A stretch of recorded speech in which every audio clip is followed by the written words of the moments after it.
오늘 10장 본문을 좀 길지만 1절부터 11절까지 쭉 읽었는데요. 어떻습니까? 본문을 읽고 나니까 어떤 마음이 생겨나죠? 좀 이렇게 가슴에 이 벅찬 마음이 막 생겨나지 않습니까? 막 마음에 두근거림이 이 본문을 읽고 나니까 생겨나지 않습니까? 어떻습니까? 마음이 생겨납니까? 우리 한인수 권사님 생겨나시는 것 같아요. 다른 분들은 이게 왜 벅차지? 그런 눈으로 저를 쳐다보고 계신데, 그러니까 분명한 건 뭐냐면 사도 요한이 이 본문을 기록할 때 마음은 분명 그랬습니다. 가슴이 벅차 올랐어요. 두근거렸어요. 아마 그 사도 요한의 그 벅찬 마음, 이 두근거림이 이 시간 충분하진 않지만 좀 나눠져 갔으면 좋겠다라는 좀 마음을 좀 갖습니다. 물론 저는 조금 벅차고 조금만 두근거리지만 이것이 같이 나누는 가운데 더욱더 풍성해져 갔으면 너무도 좋겠습니다. 사실 오늘 본문을 한 번 읽었지만 사실 어려워요. 왜냐하면 상징적 표현들이 굉장히 많거든요. 이런 표현이 요한계시록 전체가 그렇지만 오늘 본문도 표현들이 많아서 도대체 이게 뭘 말하는 거지? 어떤 의미지? 하는 생각을 하면서 읽게 돼요. 그래서 사실은 굉장히 중요한데 요한계시록을 읽고 지나가는 게 중요한 게 아니라 이 말씀이 가지고 있는 의미가 이 말씀 안에 담겨 있는 전하는 자의 어떤 감동과 감격이 어떤 것인지를 알고 느끼는 게 중요하잖아요. 오늘 본문의 이야기를 통해서 이 말씀이 담고 있는 그 풍성한 이야기, 메시지가 우리 가운데 전해졌으면 너무도 좋을 것 같습니다. 본문이 좀 이해하기 좀 어려워요. 하지만 사실은 이 본문의 구조를 좀 이해하고 이 본문에 사용된 그 표현들이 사실은 앞에 본문에서 사용됐는데 앞에 본문에서 어떤 의미로 어떤 방법으로 사용됐는지를 알고 비교해서 오늘 본문을 읽어 내려가면 사실은 그렇게 어렵지 않습니다. 그래서 우리가 한번 진지하게 좀 더 용기를 가지고 이 본문에 한번 도전해 봤으면 너무도 좋겠어요. 먼저 이 오늘 본문에 등장하는 그 표현을 그 앞에 있는 그 표현과 좀 비교해서 이 이야기를 좀 설명해 보도록 하겠습니다. 10장 1절의 말씀에 보면 힘센 천사가 등장하고 10장 그 1절 또 2절 말씀에 보면 이 두루마리가 등장하는데 요 이야기는 앞선 본문이었던 5장 2절에 그대로 표현된 단어였어요. 그러니까 5장 2절에서 과연 어떤 의미로 표현됐는지를 저희들 한번 찾아야 한번 읽어보도록 하겠습니다. 5장 2절 본문인데요. 이렇게 기록하고 있죠. 내가 보니 힘센 천사가 큰 소리로 이 봉인을 떼고 두루마리를 펴기 합당한 사람이 누구인가 하고 외쳤습니다. 누가 등장하죠? 힘센 천사가 또 두루마리가 등장을 합니다. 근데 이 힘센 천사가 항상 이 두루마리와 관계해서 함께 등장하고 있는 건 모습을 좀 보게 되는데 오늘 본문도 마찬가지죠. 10장 1절과 2절의 말씀에 보니까 힘센 천사가 있고 두루마리가 등장해요. 똑같이 이 5장의 본문과 10장의 본문은 똑같다는 것을 우리가 알게 됩니다. 그런데 이 5장의 힘센 천사하고 10장의 힘센 천사가 같기는 한데 조금 다릅니다. 그 차이점을 우리가 알아야 되는데요. 좀 더 표현이 좀 다르죠. 오늘 10장 1절과 2절에 한번 본문을 한번 보십시오. 보면은 좀 다른데 어떻게 다르죠? 5장에서 힘센 천사라고 나왔는데 10장 1절에서는 조금 다르게 표현됐습니다. 어떻게 표현되어 있죠? 힘센 다른 천사라고, 물론 같은 힘센 천사지만 다르다라고 표현되어 있습니다. 2절에서도 마찬가지인데 5장에서는 두루마리라고 표현되어 있는데 10장 2절에서는 어떻게 표현되어 있습니까? 한 단어가 더 붙었죠. 어떤 두루마리죠? 작은 두루마리. 두루마리는 같아요. 그런데 작다라고 표현을 하면서 앞에 것과 뒤에 것을 좀 구분해서 성경은 표현하고 있다는 거잖아요. 분명하게 두 개는 같지만 두 개는 다릅니다. 이것을 우리가 좀 이해를 해 나가야 되는데요. 우리가 그래서 생각을 좀 해봐야 돼요. 도대체 무엇이 같고 도대체 무엇이 다르지? 이 생각에 대한 질문을 던지고 본문을 좀 읽어봐야 됩니다. 두루마리에는 우리가 알고 있는 것처럼 뭐가 담겨 있냐면 종말의 역사가 담겨져 있어요. 그래서 이 두루마리를 예수님이 펼칠 때 뭐가 시작됩니까? 이 종말의 역사가 시작되는 어떤 상황을 만들어가는 것이 예수님이 이 두루마리를 펼치는 상황 속에 만들어져 갔잖아요. 이 작은 두루마리도 마찬가지인데 이 안에는 뭐가 기록되어 있을까요? 당연히 종말의 역사가 당연히 기록되어 있습니다. 그런데 4절의 말씀에 보면 이 작은 두루마리의 역사를 요한에게 이렇게 말합니다. 기록하지 말라라고 기록하고 있어요. 앞부분 속에 있는 두루마리는 예수님이 펼치면서 완전히 공개가 됐고 드러나 있는데 이 본문, 오늘 본문 속에 있는 이 작은 두루마리에 있는 것들은 요한에게 기록하지 말라라는 거예요. 감춰두라고 얘기를 하고 있다는 겁니다. 예수님이 펼친 두루마리를 통해서는 세상의 종말의 역사가 다 드러났는데 이 작은 두루마리에 있는 종말의 역사는 드러나지 않았어요. 감춰져 있습니다. 7절의 말씀의 표현을 통해서 설명할 수 있는 것처럼 비밀로 남겨져 있다는 겁니다. 차이가 분명하게 있죠. 왜 이런 차이가 생겨날까요?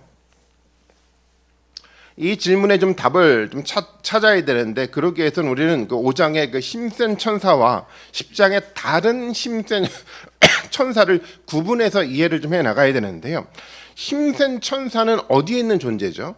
당연히 하늘에 있는 존재잖아요. 그런데 10장에 있는 다른 힘센 천사는 조금 다릅니다. 왜냐하면 10장 1절의 표현에 보니까 이 다른 힘센 천사는 뭐라고 표현하고 있냐면 하늘에서 내려오고 있어요. 어디로 내려오고 있습니까? 이 땅으로 내려오고 있는 천사로 표현돼 가고 있다는 겁니다. 조금 다르죠. 다른 힘센 천사는 분명하게 하늘의 존재이지만 하늘의 것을 알고 있는 존재지만 이 존재는 땅에 내려와서 일하고 있는 존재로 이 다른 힘센 천사를 표현해 나가고 있습니다. 그래서요, 하늘에서는 다 드러났습니다. 종말의 역사가 하늘에서는 다 늘어났어요. 그래서 하늘에 있는 존재요, 천사와 24 장로들과 하늘에 있는 모든 존재는 이 종말의 역사를 어떻게 됩니까? 다 볼 수 있게 됐어요. 그런데요, 이 종말의 역사가 작은 두루마리를 통해서 다른 힘센 천사가 이 땅 가운데 가지고 내려왔는데 이것이 어떻게 되어 있습니까? 기록되지 않았어요. 감춰져 있습니다. 드러나지 않았어요. 비밀로 남겨져 있다는 겁니다. 그래서 사람들이 몰라요. 이 두 개의 차이가 있다는 겁니다. 그리고 이 본문을 좀 이해하기 위해서 굉장히 중요한 거가 좀 구조에 대한 이해입니다. 좀 제가 설명을 좀 오늘은 조금 장황하지만 설명을 좀 드리도록 하겠습니다.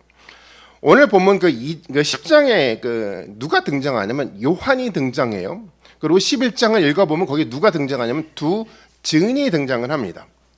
이 요한과 두 증인이 무엇을 상징하는지를 우리는 알아야지만 이 본문의 내용이 우리 가운데 이해가 될 수가 있어요.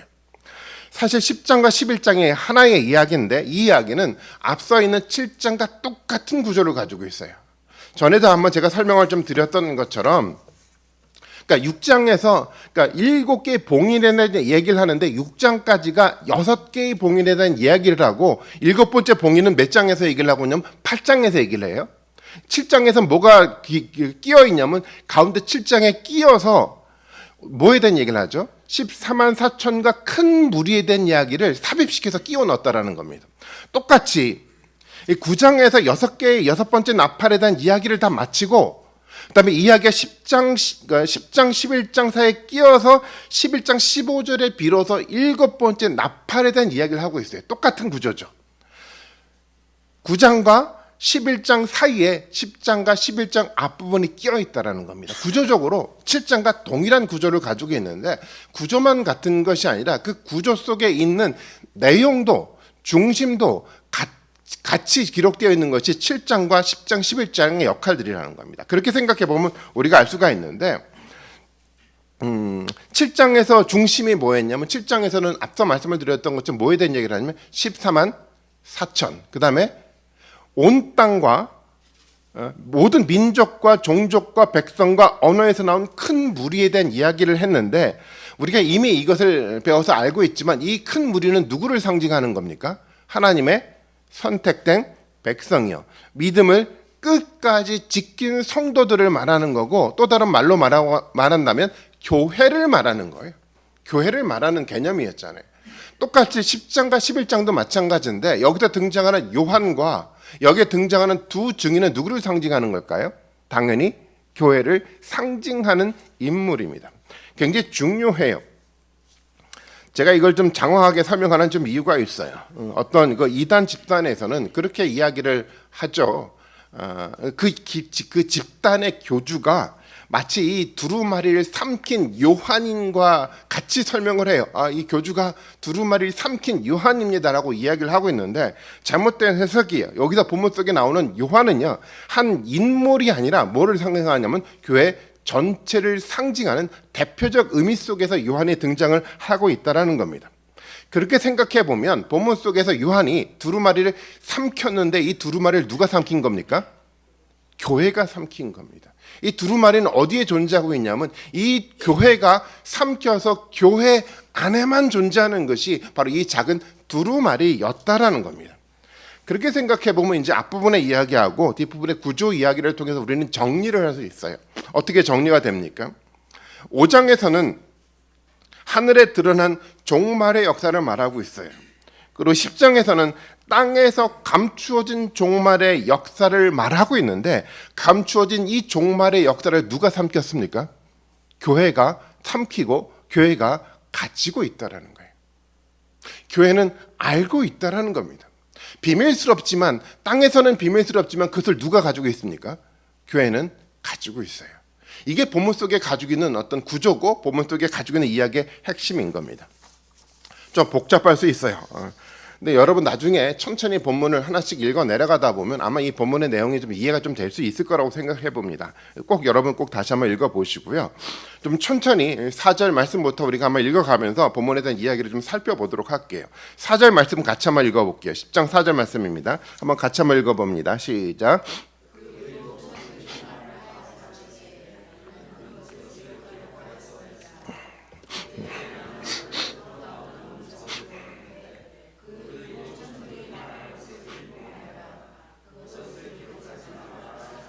네, 7 천둥이 말하는데요. 이것도 설명할 게 많은데 다 생략할 수밖에 없는데 어쨌거나 이 7 천둥이 이 두루마리에 대한 이야기를 했어요. 그런데 이 7 천둥이 하는 말을 누가 다 보고 누가 다 들었습니까? 요한이 보고 요한이 다 들었어요. 그 말은 누가 들었다는 얘기죠? 교회가 보고 교회가 다 들었다라는 겁니다. 이 두루마 속에 담겨져 있던 종말의 역사요. 과거뿐만 아니라 또 현재, 미래까지 이루어질 종말의 모든 역사. 그리고 그 종말의 역사가 어떻게 진행되고 완성되어 가고 있는지에 대한 모든 이야기를 다 누가 들었다라는 겁니까? 교회가 다 들었다라는 거예요. 교회가 그것을 간직하고 있다라는 겁니다. 그런데 하늘로부터 나오는 음성은 그것을 기록하지 말래요. 그 말은 감추어 놓으라는 겁니다. 비밀한 상태로 남겨두라는 겁니다. 왜 그렇습니까? 누가 듣지 못하도록 감춰두라고 얘기한 걸까요? 누가 듣지 못하도록요? 믿음이 없는 사람들이에요. 짐승의 숫자를 가진 사람들이요, 사탄을 따랐던 사람들은 듣지 못하도록 감춰두라는 의미 속에서 본문에 얘기를 하고 있어요. 그들은요, 그래서 이 이야기를 들어도요, 봐도요, 감춰져 있기 때문에 이해하고 믿음으로 받아들일 수 없는 존재가 되어버렸어요. 그래서 믿음을 가지지 않은 세상 사람들은요, 아무리 말씀을 읽어도 이 비밀을 이해하지 못해요. 믿지도 못합니다. 요한계시록 말씀을 읽는다고 하더라도 어떤 판타지 소설을 읽는다라고 생각하지 진짜 이 말씀이 우리에게 일어나고 있고 또 일어날 것이라고 생각하거나 믿지도 못합니다. 왜냐하면 그들에게는 이 계시가, 이 말씀이 비밀로 감춰져 있기 때문에 그런 겁니다. 그래서 예수님도 하나님 나라에 대한 이야기를 비유로 말씀하실 때 뭐라고 얘기를 합니까? 귀 있는 사람만 들어라라고 얘기를 하고 있어요. 누구나가 다 들을 수는 있어요. 하지만 그들 모두가 다 이해하거나 그들 모두가 다 그것을 믿지 못합니다. 오직 예수님에 대한 믿음을 가진 사람만 그 말씀을 이해하고 믿을 수 있게 돼 있어요. 왜냐하면 교회만 알기 때문에 그래요. 비밀로 감춰져 있기 때문에 이런 일들이 벌어져 나간다라는 겁니다. 왜 하나님은 이 말씀을 비밀로 감추어 뒀을까요? 왜 세상 사람들은 알지 못하도록 감춰두고 비밀로 만들어 갔을까요? 당연합니다. 무엇이 필요합니까? 예수님에 대한 믿음이 필요하기 때문에 그런 거예요. 이 예수님에 대한 믿음을 가지지 않고서는 그 누구도 이 비밀에 접근할 수 없어요. 믿음을 가진 교회 공동체를 통하지 않고서는 이 공동체를 통하지 않고서는 이 비밀에 접근할 수 없다라는 겁니다. 오직 누구를 통해서 말이죠? 예수 그리스도를 통해서만 가능한 거거든요. 창세기 3장에 우리가 생명나무에 대한 이야기를 우리가 너무도 잘 알고 있는데요.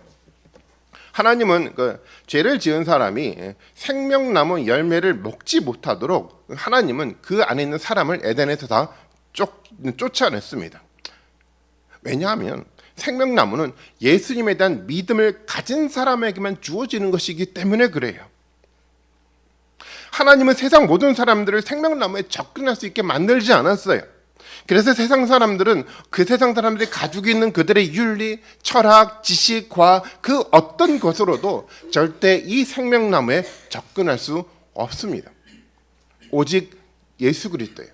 오직 예수 그리스도에 대한 믿음만 가지고 있어야 되지만 이 생명나무에 접근할 수 있는 거거든요. 종말의 역사도 마찬가지죠. 예수님에 대한 믿음이 없이 이 감춰진 종말의 역사를 그 누구도 접근할 수 없습니다. 세상 사람들에겐 철저하게 이 역사가 감추어져 있다는 겁니다. 그런데 누가 보았습니까? 이 비밀을 요한이 봤어요. 다시 말해 교회가 이 비밀한 말씀을 듣고 경험했다라는 겁니다. 예수 그리스도를 믿는 성도들은요, 그의 말씀을 듣고 이해할 수 믿게 되었어요. 여러분, 이것이 축복 아니겠습니까? 이 말씀을 통해서 우리가 뭐를 보는 겁니까? 세상의 윤리를 보는 게 아니고 세상의 도덕의 가치를 평가하는 것이 아니라 우리는 이 말씀을 통해서 뭐를 봅니까? 하늘에서 선포된 위대한 종말의 역사를 이 말씀을 통해서 우리가 보게 되는 거잖아요. 이것이 축복 아니겠습니까? 어떻습니까? 우리에게 이 비밀이 지금 드러나고 있습니까? 요한계시록의 말씀을 읽고 또 들을 때 아멘으로 우리가 지금 화답하고 있습니까? 화답하고 있습니까? 왜 그렇습니까? 우리에게 뭐가 있기 때문에요? 믿음이 있기 때문에 그런 거예요. 우리가 믿음의 교회 공동체이기 때문에 우리가 믿음으로 화답할 수 있는 겁니다. 감추어진 두루마리를 교회는 볼 수 있게 됐기 때문에 이런 일들이 우리 가운데 일어난다는 겁니다. 그런데 마음 한편으로는 걱정이 되기도 해요. 이런 걱정이 되죠. 아멘을 하지만 확신이 들지 않아요. 믿기는 하는데 다른 마음 한편에는 계속 의심이 생겨나요. 하나님의 나라, 새하늘과 새 땅에 대한 소망이 있기는 한데 그 새하늘과 새 땅이 선명하게 우리 앞에 있지 않습니다라는 그런 고민이 우리 가운데 생겨날 수 있어요. 근데 걱정할 필요가 없습니다. 그 모든 것들이 하나의 믿음의 과정이기 때문에 그래요. 그런 과정을 다 누구나가 거쳐가게 되어 있습니다. 갑자기 이 비밀이 우리 가운데 보여지는 것이 아니라 조금씩 우리에게 믿음 가운데 공동체 속에서 이 비밀이 풀려져 나가게 되어 있다는 거예요. 요한계시록의 말씀을 듣고 이것을 통해서 하나님 나라가 갑자기 확 우리 가운데 열려져 가는 것이 아니라 끊임없이 반복해서 묵상해 나갈 때 조금씩 그 위대한 나라가 우리 가운데 풀려져 가기 시작해요. 비밀이 풀려져 나가게 돼 있다는 겁니다. 걱정할 필요가 없어요. 요한계시록에서 믿음을 어떻게 정의를 합니까? 예수님의 말씀을 믿고 그리고 그 말씀 때문에 오는 시련과 고난이 있다고 하더라도 그것을 참고 견디며 살아가는 사람들이 바로 믿음이 있는 사람이라고 정의하지 않습니까? 요한계시록에서 믿음은 단순하게 지적인 동일, 감정적인 동의라고 표현하지 않아요. 어떤 시련이 오더라도 말씀 때문에 굳건하게 견디고 버티는 사람들이 바로 믿음이 있는 사람, 믿음이라고 요한계시록을 정의를 하고 있지 않습니까? 말씀을 의지하고 시련과 고난을 극복해 나갈 때마다 그래서 우리의 믿음은 더욱더 견고해져 갑니다. 그리고 그렇게 견고해져 가는 것만큼 하나님의 나라는 더 선명하게 우리 가운데 다가오게 돼 있어요. 그리고 감추어진 비밀은 조금씩 더 선명하게 우리 앞에 드러나되게 돼 있다는 겁니다. 믿음의 과정을 통해서요. 참고 견디는 그 과정을 통해서 조금씩 하나님 나라가 간절하게 우리 가운데 다가오게 되더라는 거예요. 그렇게 생각해 보면 여러분 어떻습니까? 과거보다 지금 하나님 나라가 우리 가운데 더 간절하게 느껴지지 않습니까?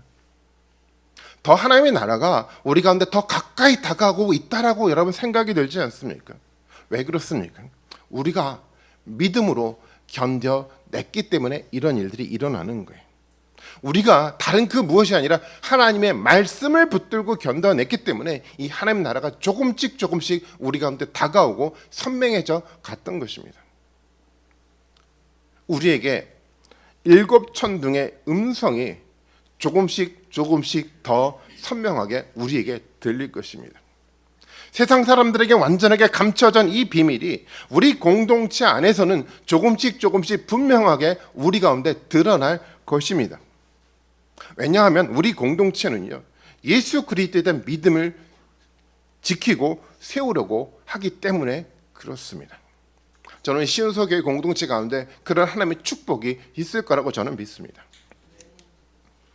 8절과 9절 말씀도 한번 보겠습니다. 8절과 9절 말씀인데요, 한번 그 말씀도 한번 같이 한번 읽어보겠습니다. 같이 한번 읽습니다. 시작.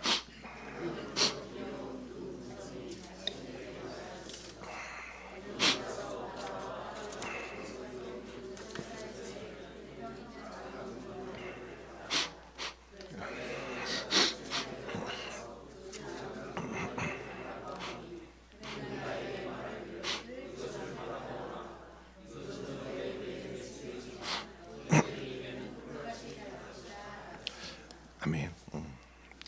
하늘로부터 들려온 음성이 요한에게, 즉 교회에게 이야기를 하잖아요. 이 작은 두루마리를 받아 먹어라. 그래서 요한은 어떻습니까? 그것을 받아 먹었습니다. 그랬더니 어떻습니까? 입에서는 그것이 꿀같이 달더라고 표현하고 있어요. 여러분, 너무도 당연하지 않습니까? 10장 1절에 보면은 이 힘센 천사가 어떤 모습을 가지고 오냐면 머리 위에서 무지개가 둘려 있는 모습을 가지고 왔어요. 그러면 무지개가 있다라는 것은 너무도 잘 아는 것처럼 뭐를 상징하는 거죠? 노아의 무지개 언약을 상징하는 거잖아요. 노아의 무지개 언약은요, 다시 한번 창세기 1장에서 말하고 있는 그 에덴을 다시 한번 세우겠다고 했던 하나님의 약속의 실현을 이 언약에 담고 있는 겁니다. 하나님 맹세를 한 거예요. 무지개는 뭐를 상징한다고 말씀을 드렸죠? 전쟁에서 사용하는 활을 상징하는 거다라고 말씀을 드렸는데, 그 활을 앞에다 놓고 얘기를 하는 거예요. 만약에 너가 약속을 지키지 않으면 이 활로 나를 죽여도 된다라고 약속을 하면서 이 언약을 세운 겁니다. 하나님은 그래서 이렇게 언약을 한 겁니다. 내가 만약에 나의 언약을 지키지 않으면 너가 이 활로 나를 죽여도 돼라고 이야기를 하고 있는 거예요. 그런 그림으로 이 무지개 언약을 말씀하신 겁니다. 목숨을 건 그 약속을 누가 들렀습니까? 천사가, 힘센 천사가 두르고 땅에 내려온 거예요. 누구 약속을 다시 한번 상기시킵니까? 하나님의 이 무지개 언약을 상기시키잖아요.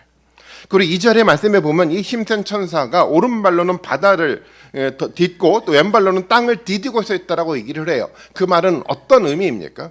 이 땅과 바다를 다 정복한 모습으로 등장하는 거잖아요. 하나님의 언약이요, 에덴은 완벽하게 회복하겠다라는 그 목숨 건 맹세를 지키기 위해서 이 땅 가운데 왔는데, 그 천사는 땅과 바다를 디디면서 실제적으로 모든 언약의 성취를 우리 가운데 상징적으로 보여줘가고 있다는 겁니다. 약속대로 하나님의 약속대로 세상을 하나님은 완벽하게 정복하고 에덴을 제거하겠다는 분명한 이 말씀을 이 두루마리에 담고 있다라는 거예요. 이 위대한 역사가 우리 가운데 보여줬다라는 겁니다.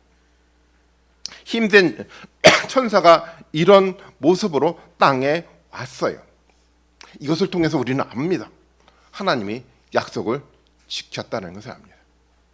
하나님이 약속을 지켰어요. 지금도 지키고 있습니다. 그리고 미래 가운데 완벽하게 누가요? 하나님은 이 약속을 지킬 겁니다. 그래서 우리는 승리하게 되어 있어요. 믿음은 이기게 되어 있습니다. 이 말씀을 삼켰던 요한은 그래서 어떤 느낌을 가질 수밖에 없냐면 달 수밖에 없어요. 너무도 당연하지 않을까요? 우리도 그렇잖아요. 이 승리의 이야기가 명확하게 목숨을 건 이 언약의 약속이 그림으로 상징적 표현으로 우리 가운데 내려왔다고 한다면 그것을 먹을 때마다 삼킬 때마다 우리 가운데 어떤 느낌이 될까요? 달콤할 수밖에 없잖아요. 너무도 당연한 건 아니겠습니까?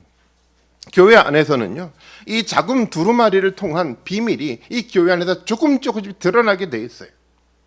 그래서 우리는 세상에 대한 다른 이해가 생겨나잖아요. 사람들이 말하는 그 세상이 아니라 종말의 관점 속에서 종말이 이뤄가는 일들을 이 교회를 통해서 말씀을 통해 가운데 우리 가운데 이해가 생기고 그런 생각을 가지고 살아가게 되지 않습니까? 그 이해를 통해 하나님의 말씀대로 온 세상의 역사가 그대로 진행되어 가고 있는 것을 우리는 깨닫게 됩니다. 우리는 보게 됩니다. 그럴 때마다 이 말씀은 우리에게 달콤하게 다가올 수밖에 없습니다. 비록 우리 가운데 지금 현재 시련과 고난이 있다고 해도 하나님이 믿음의 사람들에게 약속한 이 새하늘과 새 땅이 드러내주는 이 작은 두루마리는 우리 입에서 달 수밖에 없어요. 여러분 그렇지 않을까요? 또 주말마다 하나님이 비밀한 것들을 우리에게 알려줍니다. 그때마다 이 말씀이 우리 가운데 달콤하게 다가올 수밖에 없습니다. 그래서 우리는 예배 때마다 하나님께 감사하며 찬양하게 돼 있어요. 그래서 예배를 사모하면서 주일에 다른 곳이 아니라 바로 이곳에 또 모여서 우리는 하나님을 예배하게 됩니다. 왜냐하면요, 달콤한 두루마리가 우리 가운데 있거든요. 감춰진 이 비밀이 우리 가운데 꿀같이 달게 우리 가운데 다가오고 있기 때문에 이 자리에 우리가 모여 하나님을 예배하는 것 아니겠습니까? 우리 교회가, 우리 신소의 교회 예배가 이렇게 달아야 돼요. 이것이 정상적인 교회의 모습입니다. 우리 신소교회가 이런 교회 모습으로 세워져 가기를 너무도 간절히 바라고 있어요. 달콤한 예배, 하나님의 종말의 역사가 우리 가운데 삼켜져서 이 가운데 우리 가운데 보여지는 그 하나님의 말씀 때문에 생겨나는 이 달콤함의 역사가 예배 때마다 끊임없이 우리 가운데 있어가야 되는 겁니다. 그리고 이 두루마리가 입에서 단데 본문에서 뭐라고 표현하고 있냐면 뱃속에서는 어떻다고 표현하죠? 쓰라리래요. 실제로 이 두루마리가 쓰라리입니다. 초대교회 공동체도 그랬습니다. 달콤한 말씀을 듣기만 하면 너무도 좋은데, 듣고 아멘하고 살기만 하면 너무도 좋은데 어떻게 살아야 되죠? 이 말씀을 붙들고 말씀에 따라 세상을 도전하며 살아가야 했습니다. 그 가운데 뭐가 생겨납니까? 시련과 고난이라는 쓰라림이 경험될 수밖에 없습니다. 너무도 당연해요. 그런 삶이 교회를 고통스럽게 만들어 가고요, 우리의 배를 쓰라리게 만들어 가게 되는 겁니다. 초대교회 공동체도 그렇지 않았습니까? 그들이 우상과 로마 황제를 섬기지 않기 위해서 그들은 경제적 손실을 감당해야만 했어요. 관계 속에서는 불이익을 그들은 감당해야만 했었습니다. 때때로는 육체적 고통이 그들 가운데 있었고, 또 어떤 사람들에게 순교까지 감당해야 하는 일이 초대교회 공동체 가운데 있었습니다. 정말 달콤한 두루마리를 삼키고 살아가지만 실제로 삶 속에선 우리 가운데 쓰라린 경험을 할 수밖에 없게 돼 있어요. 어떻습니까? 우리도 이 쓰라림을 여러분 경험하고 살아가지 않습니까? 이 쓰라림은 우리 가운데 있지 않습니까? 이 쓰라림 때문에 어떻습니까? 이 작은 두루마리를 여러분 뱉어내시겠습니까? 초대교회 공동체에서 어떤 사람들은 이 쓰라림 때문에 이 작은 두루마리를 뱉어버렸어요. 그리고 뜨겁지도 차갑지도 않은 미지근한 신앙생활을 하기 시작을 했습니다. 오늘날 교회도 마찬가지이죠. 달지만 이 쓰라린 작은 두루마리를 삼키고 싶어 하지 않아요. 달콤함만을 추구하고 싶기 때문에 하늘에서 힘센 천사가 가지고 온 두루마리를, 그 두루마리가 아니라 사람들이 그럴듯하게 만들어간 이상한 짝퉁 두루마리를 만들어서 달콤함만을 경험하게 이상한 것을 만들어서 전하고 있지 않습니까? 이 짝퉁은요, 우리에게 하늘의 비밀을 알려주지 않아요. 이 짝퉁은요, 참된 하나님 나라의 참된 능력을 경험하게 만들어주지 않아요. 단지 세상에 있는 달콤함만을 추구하게 만들어가게 되더라는 겁니다. 이 짝퉁은요, 우리에게 하나님의 나라에 대한 영원한 소망을 주지 않습니다. 저는 이런 짝퉁 두루마리를 추구하는 거예요. 힘센 천사가 가지고 내려왔던, 때때는 배에서 쓰게 경험되는 이 두루마리를 뱉어버리는 것은 정말 어리석은 신앙이라고 저는 생각을 해요. 그렇지 않습니까? 그 안에 담겨있는 하나님의 모든 것을 걸고 이루었던 이 승리의 메시지를 포기하는 거잖아요. 지금의 일시적인 쓰라림 때문에요, 하나님이 궁극적으로 이루어가고자 하는 가장 위대한 승리를 포기하는 것이 이런 행위 아니겠습니까? 이것만큼 어리석은 사람이 없어요. 시련과 고난이 가져다주는 일시적인 쓰라림 때문에 이 작은 두루마리를 여러분 뱉어내지 마십시오. 그러면 이 달콤한 작은 두루마리가 우리에서 영원하게 사라지게 돼 있습니다. 지난 10년 어쩌면 우리는 이런 시련 속에서, 이런 쓰라림 속에서 신앙 생활을 해왔는지도 모르겠어요. 교회를 세우면서 생겨나는 시련이 우리 가운데 있었습니다. 새롭게 신앙을 회복해 나가는 과정 가운데 생겨나는 아픔이 우리 가운데 실제적으로 있었어요. 또 건강의 문제와 물질의 문제, 가족의 문제 때문에 생겨나는 시련도 우리 가운데 있지 않았습니까? 예, 시련이 있었습니다. 신앙을 버리지 못해 생겨나는 쓰라림이 우리 삶 가운데 계속해서 경험되어 왔었습니다. 그런데 그 시련이 지금 우리를 무너뜨리지 못했습니다. 오히려 우리는 그것 때문에 오히려 더 말씀 앞에 가까이 다가가려고 노력하게 되었어요. 과거 습관적인 신앙이 아니라 정말 말씀의 신앙으로 우리는 조금씩 변화가 되어가기 시작을 했다는 겁니다. 다른 사람들을 이해하고 살아갈 수 있는 마음이 과거보다 지금 더 많이 생기기도 했습니다. 더디기는 했지만, 하지만 아주 천천히 우리는 그 방향을 향해 앞으로 나아가고 있어요. 왜 그렇습니까?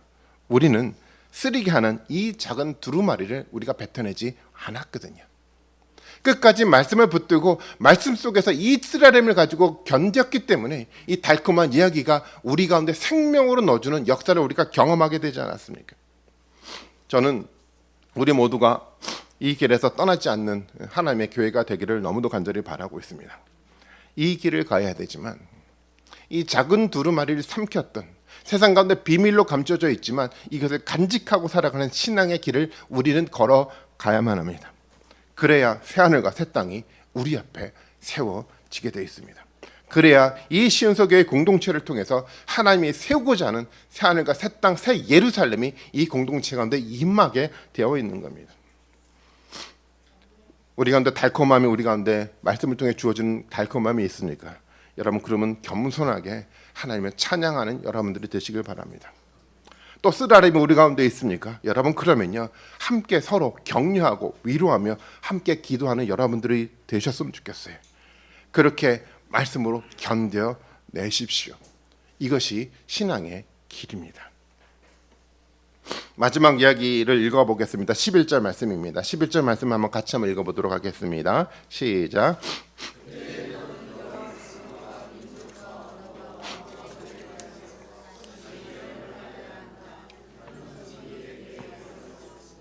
네, 요한은 예언을 해야 한다라는 음성을 들었어요. 이것은 교회가 들어야 하는 말씀이잖아요. 교회는 다시 예언을 해야 된대요. 세상은 비밀한 것을 알 수 없습니다. 비밀한 것은 누구만 알 수 있습니까? 두루마리를 삼켰던 교회만 이 비밀을 알 수가 있습니다. 그래서 이 비밀을 안 교회가 그것을 세상에 전할 수밖에 없습니다. 교회가 이 비밀을 전하지 않으면 세상은 비밀한 것을 알 수가 없어요. 세상 스스로 노력해서 이 비밀에 접근할 수 있는 방법은 하나도 없습니다. 교회를 통해서만, 교회가 전하는 이 예언의 말씀을 통해서만 세상은 하나님의 비밀에 접근할 수 있게 됐습니다. 교회만 할 수가 있어요. 누가 해야 됩니까? 우리가 해야 되는 겁니다. 때때로 우리는 그런 생각을 하죠. 전에도 사람들이 듣지 않습니다. 실제로 듣지 않아요. 맞아요. 세상의 사람들은요, 사탄을 추종했던 사람들은 이 말씀을 듣지 않습니다. 그런데요, 세상에는 여전히 남아있는 하나님의 언약 백성이 아직도 있습니다. 그들은 들을 것입니다. 그들에게 이 예언의 말씀을 우리는 외쳐야 되는 거죠. 전해야 되는 겁니다. 말씀에 대한 갈급한 심령을 가진 사람들이 세상에 여전히 남아 있습니다. 그들을 향해, 그들이 누구인지 모르겠지만 우리가 들어왔던 이 생명의 말씀이요, 달콤했던 이 신비한 비밀에 감춰졌던 이 생명의 말씀을 우리는 지금 세상에 전할 수 있어야 됩니다. 왜냐하면 우리가 전해야지 그들이 들을 수 있어요. 하나님의 선택된 백성이요, 하나님의 사랑하는 그 백성이 우리가 전해야 되지만 그 말씀을 듣고 하나님께로 돌아올 수가 있습니다. 본문 속에서 하나님 그렇게 얘기를 하고 있잖아요. 비밀한 것을 우리에게 보여주셨습니다. 이 달콤한 작은 두루마리를 우리에게 삼키게 만들어줬습니다. 때때로 쓰라렸지만 그 속에 참된 승리가 있기 때문에 감당할 수 있는 감각이 우리 가운데 생겨났습니다. 그것이 끝이 아니라 이제는 이것을 우리가 말씀으로 예언하고 증거할 수 있어야 됩니다. 이것이 교회가 감당해야 될 사명인 거죠. 우리 속에 있는 이 달콤한 말씀을 우리 가운데 모아만 두는 것이 아니라 세상 가운데 전하지 않으면 안 되는 거예요. 저는 우리 신서교회 공동체가 이제는 전해야 될 때가 되지 않았나라는 생각을 좀 하게 됩니다. 지난 10년 동안 우리는 이 달콤한 하나님의 말씀을 묵상하고 하나님의 지켜가는 신앙들을 경험하고 지금까지 살아왔어요. 앞으로 있는 10년 동안 하나님이 이 말씀을 전하는 신서교회 공동체가 되었으면 좋겠습니다. 하나님의 뜻을 이 땅 가운데 선포하며 하나님의 승리의 역사가 우리 안에서만 감격으로 끝나는 것이 아니라 또 다른 하나님의 선택된 남겨진 그들에게 전해져서 함께 모여 함께 이 승리를 축하하고 축복하는 예배의 공동체로 세워져가는 놀라운 축복의 은혜가 우리 가운데 있었으면 좋겠습니다. 이 말씀을 묵상하고 여러분들 읽어가면서 정말 사도 요한이 가졌던 이 말씀을 통해서 가졌던 이 감격과 두근거림이 여러분들의 일주일 삶을 통해서 이 말씀을 묵상하는 가운데 생겨났으면 좋겠습니다. 그런 마음으로 살아가고 또 결단하는 가운데 하나님의 놀라운 축복이 우리 모든 분들 가운데 함께하기를 주님의 이름으로 축원드리겠습니다. 같이 한번 기도하시겠습니다. 같이 한번 기도하기를 원합니다. 우리 가운데 하늘에 어마어마한 두루마리가요, 작은 두루마리가 돼서 우리 뱃속으로 들어왔어요. 우리가 삼켜졌습니다. 이 위대한 역사를 우리가 가슴에 담고 있습니다. 이것이 우리 가운데 고백되었으면 좋겠어요. 이 위대함들을 우리가 간직하고 이것을 이루어가고 선포하는 우리 공동체가 되었으면 좋겠습니다. 그런 마음으로 이 시간 합심해서 같이 한번 기도하기를 원합니다. 기도하시겠습니다.